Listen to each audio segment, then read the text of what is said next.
அண்மைச் செய்தியை பார்க்கிறோம். தலைமைச் செயலகத்தை தாவேக அலுவலகமாக மாற்றியது கண்டிக்கத்தக்கது என்று திமுகவின் எம்பி வில்சன் தெரிவித்திருக்கிறார்.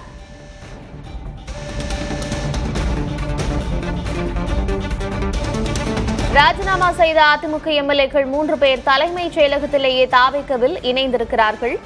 தலைமைச் செயலகத்தை தாவேக அலுவலகமாக மாற்றியது கண்டிக்கத்தக்கது என்று திமுக எம்பி வில்சன் கண்டனம் தெரிவித்திருக்கிறார்.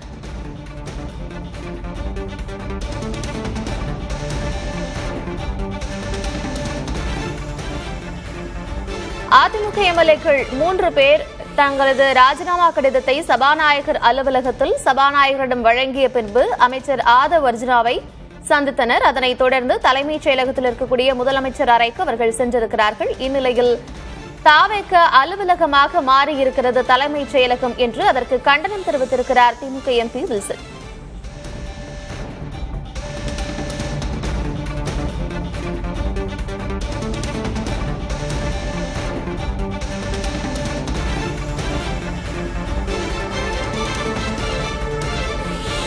ராஜினாமா செய்த அதிமுக எம்எல்ஏக்கள் 3 பேர் தலைமைச் செயலகத்திலேயே தாவேகவில் இணைந்திருக்கிறார்கள். தலைமைச் செயலகத்தை தாவேக அலுவலகமாக மாற்றியது கண்டிக்கத்தக்கது என்று கண்டனத்தை பதிவு செய்திருக்கிறார் திமுக எம்பி வில்சன்.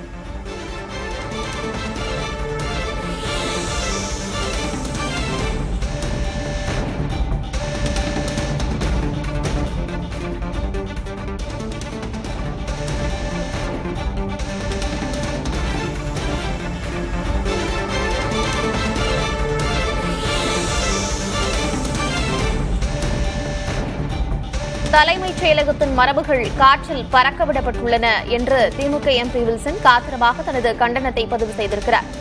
தலைமைச் செயலகத்தை தாவேக அலுவலகமாக மாற்றியது கண்டிக்கத்தக்கது என்றும் ராஜினாமா செய்த அதிமுக எம்எல்ஏக்கள் 3 பேர் தலைமைச் செயலகத்திலேயே தாவேகவில் இணைந்திருக்கிறார்கள் என்றும் தெரிவித்திருக்கிறார்.